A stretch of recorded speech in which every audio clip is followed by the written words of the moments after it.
11월 8일 주요 뉴스입니다. 최근 지자체의 영업 제한 처분이 부당하다는 판결이 잇따르고 있는 가운데 서울시 관악구와 마포구 소재 대형마트들도 같은 소송에서 승소 판결을 받았습니다. 이들은 또 강서구에 대한 소송을 진행 중이며 이르면 이번 주 안으로 집행정지 신청에 대한 결정이 내려질 것으로 보입니다. 서울시 재개발 재건축 정비예정구역 8곳이 추가로 해제됩니다. 주민들의 반대 의견을 반영한 결과인데 지난 2월 도시와 주거환경정비법 개정 이후 주민 뜻대로 정비구역이 해제된 것은 이번이 처음입니다. 외국계 은행들이 예금 적금 금리를 내리면서 장기 신용대출 금리는 올리는 방식으로 수익을 거둬들이고 있어 논란이 예상됩니다. 신용카드 현금 서비스 금리도 일반은행이나 카드사보다 높게 적용해서 고금리 장사를 하는 것이 아니냐는 지적도 나오고 있습니다. 식품의약품안정청이 최근 공정위로부터 리베이트로 적발된 제약사의 자료를 통보받고 해당 의약품에 대한 행정처분을 준비 중인 것으로 나타났습니다. 공정위 조사 결과를 바탕으로 식약청이 행정처분을 진행하는 것은 이번이 처음입니다.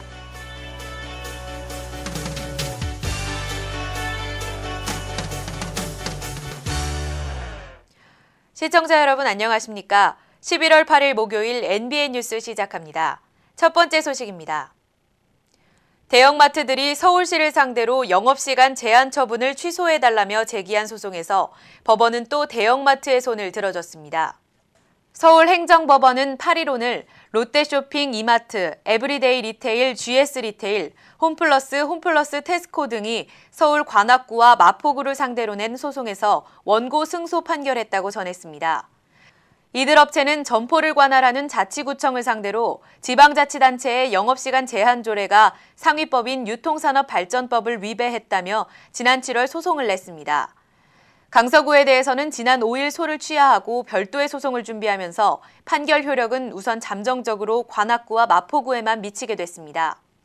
법원은 강서구를 상대로 낸 소송 역시 이르면 이번 주 내에 결정을 내릴 예정입니다. 한편 같은 법원에서는 지난 6월 대형마트들이 서울 강동구와 송파구를 상대로 제기한 동일한 취지의 소송에서도 대형마트의 손을 들어준 바 있습니다. 서울시 재개발 재건축 정비예정구역 8곳이 추가로 해제됩니다. 지난 8월 18곳이 해제된 이후에 두 번째인데 지역 주민들의 반대 뜻이 반영된 결정이어서 의미가 크다는 평가입니다. 이번에 해제된 지역은 토지 등 소유자 30% 이상이 정비예정구역 해제를 요청한 지역 6곳, 도정법 개정 이전 추진위원회가 해산되어 추진 주체가 없는 지역 1곳, 또 조합 설립 인가가 취소돼 정비구역 해제를 요청한 지역 1곳 등 총 8곳으로 성북구 2곳, 관악구 1곳, 중랑구 4곳, 금천구 1곳 등 재개발 3곳과 재건축 5곳입니다. 이건기 서울시 주택정책실장은 정비예정구역 해제 지역 주민들이 구역 해제 고시 이후에는 건축물 신개축 등 개인 재산권을 자유롭게 행사할 수 있을 것이라며 실태조사 없이도 주민 뜻 100%가 반영됐다는 데 큰 의미가 있고 앞으로도 주민의 뜻을 최대한 수렴하는 방향으로 뉴타운 정책을 펼쳐나갈 예정이라고 밝혔습니다. 외국계 은행들이 예금 적금 금리를 내리고 장기 신용대출 금리는 올리는 수법으로 수익 규모를 확대하고 있습니다. 8일 금융권에 따르면 스탠다드 차타트 은행은 지난달 말에 퍼스트 정기예금 연이율을 3년짜리는 2.8%에서 2.6%, 4, 5년짜리는 2.9%에서 2.6%로 낮췄습니다. 주택 청약예금 1년 기준 연이율은 3.2%에서 3.1%로 하향 조정했습니다. 스탠다드 차타드 은행은 2009년 이후 3년간 금융지주사에 7,500억 원의 금액을 배당했는데 순이익 대비 배당률은 2009년 57.8%를 기록한 이래 62%, 83%로 해마다 높아져 올해 국정감사에서 국부 유출이라는 지적까지 받았습니다. 2011년 회계연도에 시중은행 중 스탠다드 차타드에 이어 배당 성향이 가장 높았던 시티은행은 장기 신용대출 금리를 올렸습니다. 이들 외국계 은행은 한국은행의 기준금리 인하에 따른 예금과 대출금리 조정이라고 설명하고 있으나 기존의 여수신 수익이 적지 않은 점을 고려하면 과도한 탐욕이라는 지적이 나오고 있습니다. 반면 국내 은행들은 기준금리가 변동돼도 감독당국의 눈치를 보느라 예금금리나 신용대출금리를 즉각 조정하기 쉽지 않은 실정입니다. 8일 업계에 따르면 식약청은 최근 공정위로부터 리베이트로 적발된 제약사의 자료를 통보받고 해당 의약품에 대한 행정처분을 준비 중인 것으로 나타났습니다. 2007년 이후 리베이트 혐의로 공정위에 적발된 제약사 30곳이 처분 대상으로 나타났습니다. 지난 5월 감사원은 공정위 감사에서 제약사가 의료인 등에게 의약품 판매 촉진 목적으로 금품 등을 제공한 사실에 대해 관련 사건 의결서를 식약청에 통보해 약사법에 따라 추가 조사 및 행정처분 등의 조치를 하는 것이 타당하다고 결정했습니다. 약사법에 따르면 유통질서 유지 위반으로 적발된 의약품은 판매 금지 1개월 처분을 받게 되는데 식약청은 공정위로부터 받은 자료를 통해서 제약사들을 상대로 추가 조사를 진행하고 곧 행정처분을 내릴 방침이라고 밝혔습니다. 공정위 조사 결과를 바탕으로 식약청이 행정처분을 진행하는 것은 이번이 처음입니다.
네, 안녕하세요. 하루 동안의 네티즌들의 관심사를 짚어보는 네티즌 투데이 시간입니다. 오늘 하루 동안 네티즌들은 어떤 소식을 가장 눈여겨보셨을까요? 지금 저와 함께 확인해 보시죠. 네, 먼저 네이버로 가보겠습니다. 네이버 랭킹 뉴스 경제 부문입니다.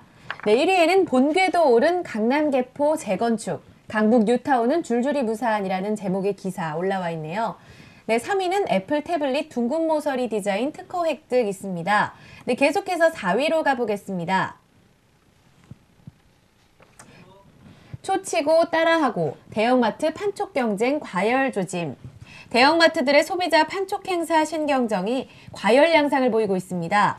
경쟁사의 개점 기념 행사를 겨냥해서 급작스런 가격 인하가 이뤄지는 반면에 또 예정에 없던 행사가 시작되는 등 출혈 경쟁 조짐도 엿보인다고 하네요. 네, 계속해서 내려가 보겠습니다. 6위입니다. 잦은 사위 김준겸 한전사장 결국 교체. 잦은 사위를 표명한 김준겸 한전사장이 결국 교체될 것으로 전해졌습니다. 정부 관계자는 8일 최근 사의를 표명한 김 사장의 사표를 수리하기로 한 방침이 정해진 것으로 안다고 밝혔습니다. 네, 마지막으로 10위 보시겠습니다. 외국계 보험사 악. 올 회계연도 생명보험사들의 실적이 전반적으로 좋지 않은 가운데 외국계 보험사의 악화가 두드러졌습니다. 외국계 생보사의 경우 채널별로 특화된 보험사가 많아서 저금리 타격을 상대적으로 더 받았고 글로벌 금융위기를 수습하고 조직을 추스르는 과정에서 실적 유동성이 더 컸던 것으로 분석된다고 하네요. 네, 네이버 소식은 여기까지 보시겠습니다. 다음은 네이트로 가보시죠. 네이트 경제부문 뉴스입니다. 네, 1위입니다. 애플 태블릿 둥근 모서리 디자인 특허 획득. 아까 네이버에서도 3위에 올라와 있는 소식이었는데요. 자세히 보니까 애플의 아이패드의 직사각형 기기의 둥근 모서리 디자인에 대해서 미국 특허청으로부터 애플이 특허를 획득했다는 소식이네요. 네, 계속해서 2위 보시겠습니다. 김재철 MBC 사장 해임안 부결. 청와대 새누리당 외압 전화 있었다라는 소식 올라와 있는데요. MBC 대주주인 방송문화진흥회가 8일 임시이사회에서 김재철 MBC 사장에 대한 해임안이 부결된 것과 관련해 양문석 방통위 상임위원이 청와대와 새누리당의 외압 압력을 제기하며 사퇴 의사를 표명했다고 밝혔습니다. 네, 계속해서 3위 보시겠습니다. 아모레퍼시픽 불황에도 화장품이 잘 팔렸다. 아모레퍼시픽이 화장품 판매 증가와 해외 사업 선전에 힘입어서 호실적을 기록했다고 합니다. 이 아모레퍼시픽은 올해 3분기 매출액이 7,300억 원대로 전년 동기 대비 17%가 증가했다고 밝혔습니다. 네, 이어서 영업이익은 900억 원대로 17%가 올랐고 당기순이익은 약 700억 원으로 9%나 늘었다고 합니다. 네, 다음은 5위 보시겠습니다. 박태환 헤드폰도 AS가 기가 막혀. 일명 박태환 헤드폰으로 불리는 미국산의 고가 헤드폰 등 외산 전자제품의 1:1 유상교환 애프터 서비스 방식에 대해서 이 소비자들의 불만이 계속해서 늘고 있는 것으로 나타났습니다. 박태환 헤드폰은 미국 비트일렉스트릭스의 LL회사의 닥터드랩 제품으로 박 선수가 경기 입장 시 쓰고 나와서 국내에서도 유명세를 치렀는데요. 구입 시 받은 품질 보증서에는 1년까지는 무상수리, 2년까지는 유상수리를 받을 수 있다고 명시되어 있는데 판매업체는 미국 본사 방침에 따라서 구입한 지 1년이나 지났고 수리비가 구입가보다 비싸다며 리퍼 제품으로 1:1 유상교환을 받으라고 권유했다고 하네요. 게다가 비용은 구입가의 70%를 차지했다고 합니다.